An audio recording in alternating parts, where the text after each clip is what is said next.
ribosomes. And so a lot of people also refer to this as epigenetic control, this word.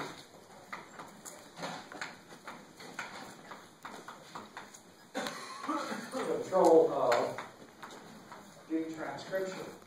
But a few things I think are of interest here to talk about first, and that is that there is again a rise of biotechnology, and it concerns much to do with epigenetic or transcription level control.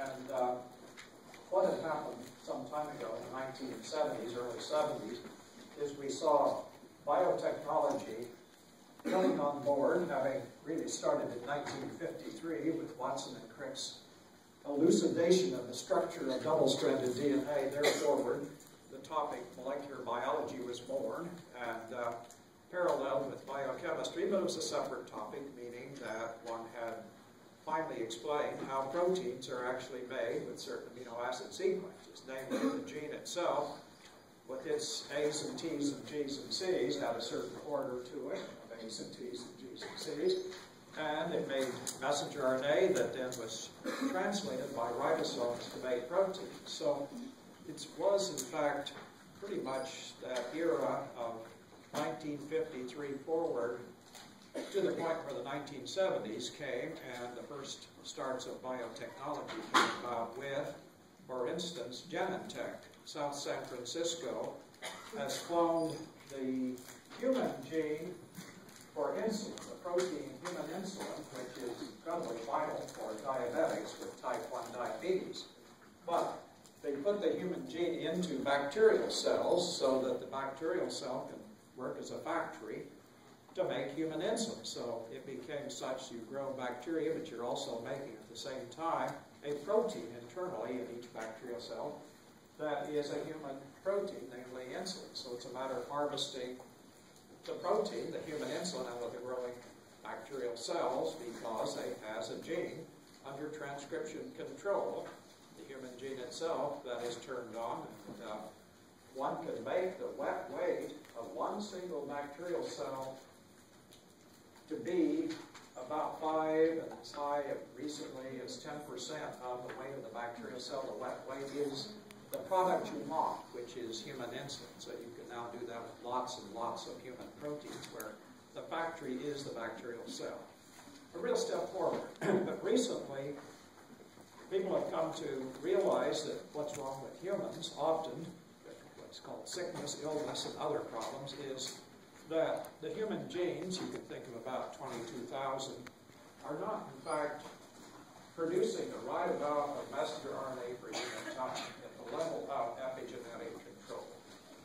Either too low or too high, and also that if you want to redifferentiate a cell, you can have a normal cell, let's say a cardio muscle cell that twitches at the right time, at the right beat in the 4 chambers of the heart, and you would like to convert it, don't ask why, into a neuron. You can do it by a few transcription level control changes.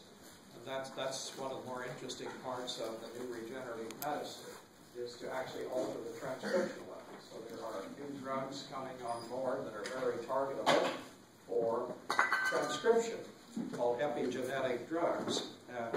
The idea is if you have a sick cell, think of a cancer cell, for instance, and you would love to change it into something that is not toxic, is not killing the person, you can do it by changing transcription. So the old idea of chemotherapy was kill the cancer cell. That really hasn't worked very well. There's not much evidence that it ever worked, but it sure does kill people, the drug itself. So cancer doesn't get them chemotherapy likely well. Also, it damages, the drugs of the past damage things like heart tissue, and that's not good. So people are believing now, there are quite a few examples around, that epigenetic drugs themselves will be the new internal medicine. Surgery works pretty well to put people back together after some accident, orthopedic surgery and other surgeries, but internal medicine, which was all the rest of it, all besides surgery, really hasn't worked. It's worked in certain cases, but it did good things, internal medicine, for different problems of, well, bacterial infections, for instance. Viral control is almost negligible. With viral drugs, it's really been almost a lobbyist effort to keep them on the market. But we do have some parts of the 20th century version of internal medicine that has done a few things. But where we want to go right now is, can we correct sick and dying cells, or cells that are toxic, human cells, into something that in fact is a good version of the previous cell that was not good. So epigenetic drugs are on the rise, and you see several examples now in the leukemias, not even in clinical trials yet. The idea being that one can see that by globally changing transcription levels in the same nucleus, think of again the high number of human genes, at least 22,000 or so, plus all the splicing product, changing those gene transcription levels, how much pre-mRNA made per unit time, to reasonably correct levels is in fact the key to changing a cell that has been in fact put upon by a virus or a bacterial cell infections or industrial chemicals or air pollution or even autoimmune diseases into something that in fact is a useful cell again in the human body. So internal medicine would tend to profit from these new types of drugs that are just being in fact experimented with largely in mice at this point. You see even large pharmaceutical companies suddenly shifting their research prominently. I think of GlaxoSmithKline, for instance, with a large research laboratory in England, largely shifting toward epigenetic drugs. When you think about it, you'd like to have a drug that actually works, not something that causes more problems than it was worth itself. So here we are. But I want to say a little bit about other things today. Biotechnology is rising, and it's all in transcription. And there are lots of new startups in very few places, but they are there. San Francisco Bay Area has lots of startups in biotechnology from the gene view, not electromechanical, but the gene view of epigenetic drugs. And what we're seeing is whole forays into, can we change a cancer stem cell that replenishes the cells in a cancer tumor over and over? Can we change the cancer stem cell's transcription so that it no longer thinks it's a cancer stem cell? It is not a cancer stem cell anymore. It cannot, in fact, replace the dead and dying tumor cells, things like that. So engineering is important. This is really about engineering of various types, and one can approach biotechnology as a career in many ways. Biotechnology itself has many different minds coming into it, all the way from physics and mathematics to biotechnology type engineers under various names, but also people who are interested in information. And what it's really all about startups. Startups mean, let's do something really new that creates a new way of thinking in the way of internal medicine, epigenetic drugs, and the derivatives. You can also think of splicing, RNA splicing drugs that correct the adventures of managed splicing back into normal splicing, things like that. But startups are what it's about. It takes a very positive group of people to do this. Positive in the sense that they like each other, and they also are people who are well trained in various regions of education, and also the idea that they reinforce each other and are clever people in the sense that they found each other and decided to do a startup. They're usually somewhere around 25 to 30 years old, it turns out, if you did a grand averaging statistical analysis of who does things like this. Maybe 35 at the top. Anyway, here we are. Failures. Failures happen very often, and the whole idea in new startups, whether it's information technology or biotechnology, is go ahead and fail, but do it quick and get over it. It's not good to worry about it one day. Get over it very quickly and pick yourself up as a group and go on and start another startup that will, in fact, succeed latest grandiose idea of some kind of an epigenetic drug, for instance. So I want to say a little bit about a few other things here. Careers, MDs and PhDs are one road into this, and the idea being that one needs a certain amount of scientific knowledge, and master's degrees would work, but perhaps one would like to go to school longer and acquire a doctorate of some type. And the royal way out, whether it's from medical school or a graduate school, is to do a postdoctoral fellowship. This is the important 2 years approximately of work that anyone rising toward even a startup probably would do. What a 2-year postdoctoral fellowship does, that's after, say, graduate school or medical school or other types of degrees, is to get you into pure research with someone who really, really is good. In the sense you would spend your time, your 2 years doing basic research, very basic research in an area that's very important. For instance, in things like chromosomes, chromatin, all of that. So where we are is that there are lots of people you can do what is called postdoctoral work with, who would propel one into the point where you would know people. Very important to know people socially to cause startups to occur. And the career move here is one that I told the last class reminded me of Steve Jobs, who recently deceased, Steve Jobs of Apple Corporation, when in his first round after Apple started, thought that he was the CEO, he thought he needed a new CEO. So he contacts the CEO, who he thinks is very good, who in fact was working at Pepsi-Cola, John Scully, Pepsi-Cola CEO, and tells John Scully, who is reluctant to quit Pepsi to go to Apple, he tells John Scully, John, do you really want to spend the rest of your life selling sugar water? Or would you like to do something important? Come to Apple. Of course, it's only 1.5 years later that John Scully, then CEO of Apple, fires Steve Jobs. He goes into eclipse for a while, comes back to run Apple, as we all know, iPads and everything else. But it's the point that we will have times, I think, in life where you have to do the jumping off, whether it's about sugar water, and you don't want to sell that the rest of your life, or not. So lots of people are thinking and thinking and thinking about their early careers. Do you really want to practice medicine or not? Even though you have a very flexible MD degree, probably the most plastic degree there is, you can do anything with it. You can even practice medicine, for instance, too. You can get a license and do clinical medicine. A great fallback if you have to. But a lot of people really want to do something now in a very, very important age. So I'm just saying that there is an opportunity, and they don't come along every day.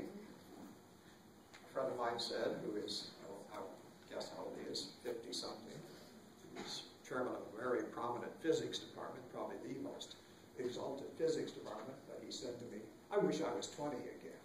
Because even in his field, it's all happening, despite the downturn.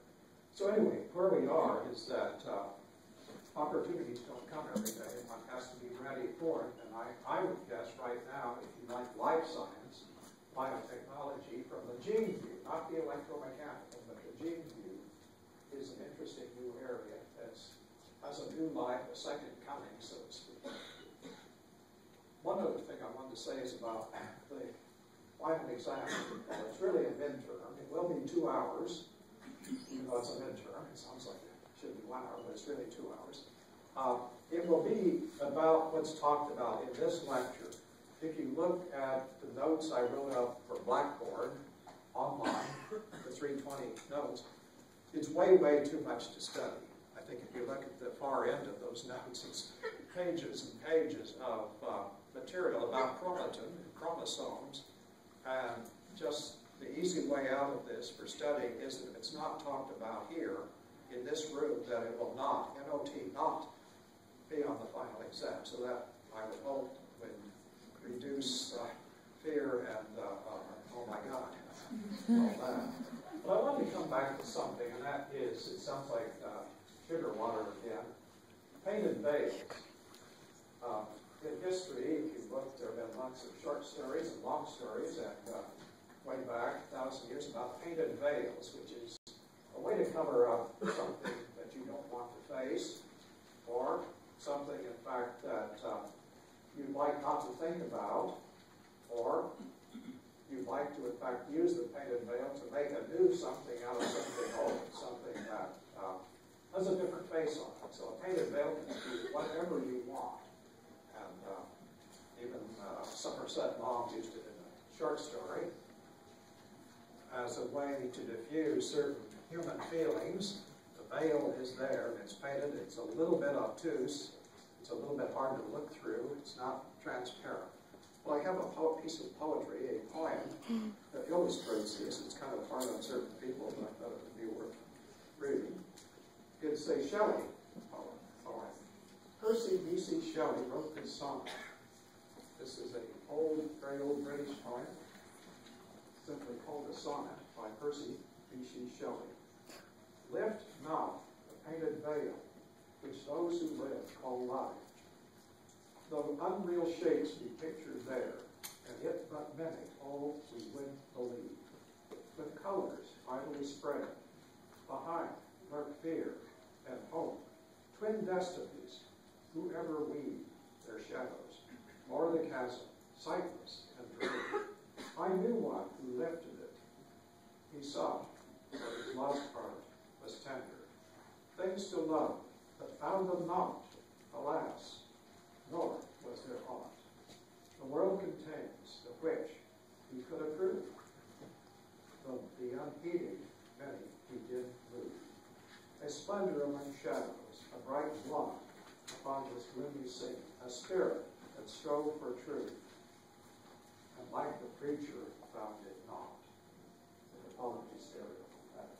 But anyway, the painted veil is something that I think we can receive even in molecular biology, because it's kind of the point of, can we cover it up or not so long before it lurches back to us and haunts us.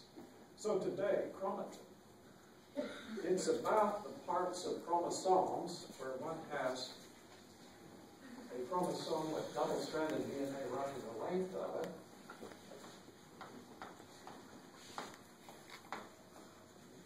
Where there are regions that are very transcriptive and regions that are not transcriptive. So think of hundreds, if not thousands, and regions called Chromatin, under the name of Chromatin.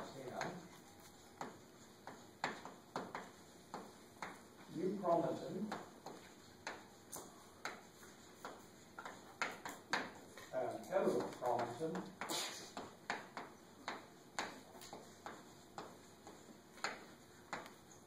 Here on chromosomes, where a region could be heterochromatic or euchromatic, and heterochromatic or euchromatic, where transcription is on in these regions, on meaning RNA whole 2 can attach and traverse a gene and then make messenger RNA while still in the nucleus, versus heterochromatin, where transcription is off.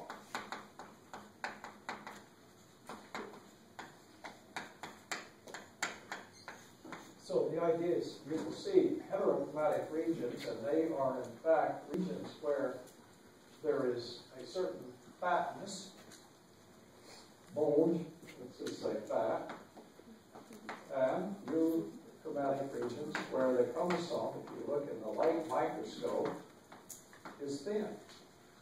So if you look at certain regions, and there are thousands of these along every chromosome, it turns out mostly they're heterochromatic, where they're turned off, or alternatively, euchromatic, but there's reversals. So a heterochromatic region can be turned into a thinner region, a euchromatic region, where there is transcription. And the interest of this is that the regulation of the structure of what we call chromatin which is the material in the nucleus. This is such a catchword. It's the DNA with all the proteins stuck to it. Chromatin is one of the most ill-defined things, but it's what you could scoop out of the nucleus and call it chromatin, which has the chromosomes with all the proteins on them, is something that's regulatable in the epigenetic sense. So we can go back and forth in structure. So people first noticed that there were thin regions and thick regions, and then as cells differentiate, originally seen in the fruit fly, Drosophila, as cells differentiate, say during embryogenesis, certain regions that were previously euchromatic early in embryogenesis suddenly became euchromatic, and vice versa. So these two words sum up too much because one would love to know more. It's really about the painted veil when you see this, and that's exactly what people wanted to know. But here we are, 2011, and lots is known now, to the point where people are beginning to build drugs that can reverse these two states. So I'll talk a little on some of this stuff for a while, which is how do we get turned on the detranscriptive if previously it was the other way around. It was turned on and it's heterochromatic. So there are some proteins called transcription factors. When you hear the word factor, you can think protein. But transcription factors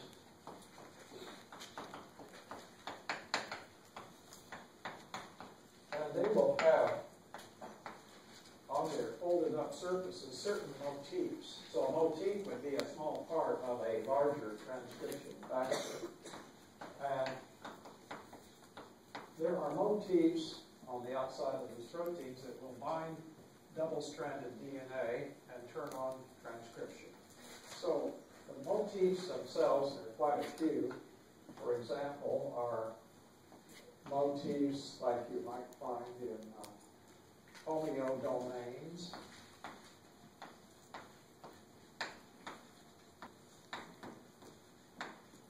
which are often helix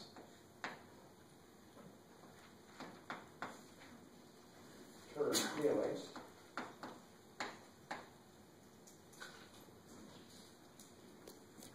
Which is different than a helix loop helix. Helix turned helix. For example, another example of a motif is a leucine zipper.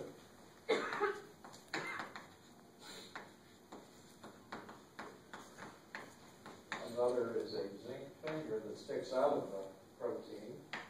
There are many kinds of zinc fingers where it has been looping out a motif that loops out of that particular transcription factor, meaning the amino acid sequence loops out of ways, and there's a single zinc atom that in fact is necessary to cause the finger to form, which goes into the major groove of the double helix, and it's quite sensitive to the sequence right there, the A's and T's and G's and C's sequence in the major groove of where it binds. So it's very specific to binding. Like a zinc finger type transcription factor can turn on certain genes because it binds to certain, as we'll come to, enhancer sequences. And there are others that are motifs that instead of a helix turn helix have a helix loop helix of the amino acid sequence that is the motif. But where do these all bind? Where do these examples bind? And the answer is to double-stranded DNA sequences that are called enhancer sequences. So enhancer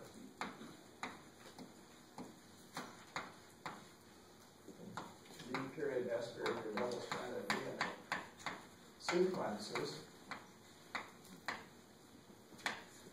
are sites where a particular one of the multitude, it's huge in number, hundreds and hundreds of kinds of transcription factors, but any one of them could bind to an appropriate site somewhere on an enhancer DNA sequence.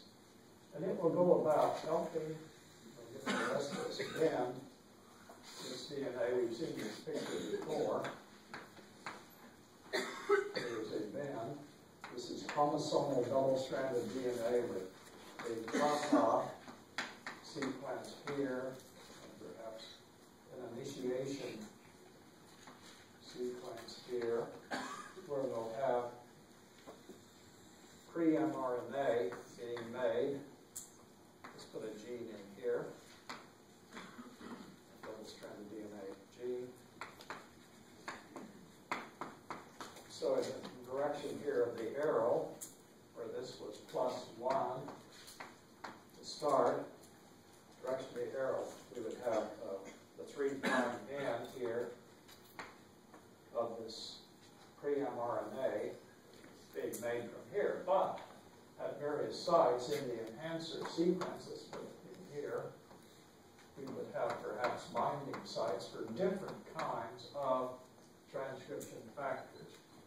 An enhancer sequence, as the name implies, can cause even several hundred-fold increase in the rate at which RNA pol IIs attach at the TATA region and travel. So this is our region that has our T2FD, let's put it in here, TF2D,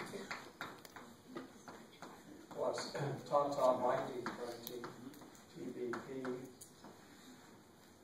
These types will bind at various places along here, mostly in here. We've got a map of some of this here. TF2D accompanied by TBP would bind here, but TF2D alone can bind at other places. We had a map earlier. Not too interesting at this point, but the bending is important. So there are a few other proteins in between here. Between these proteins that bind up here, and we can put in a dimer protein that starts to span the gap across the now bending chromosome.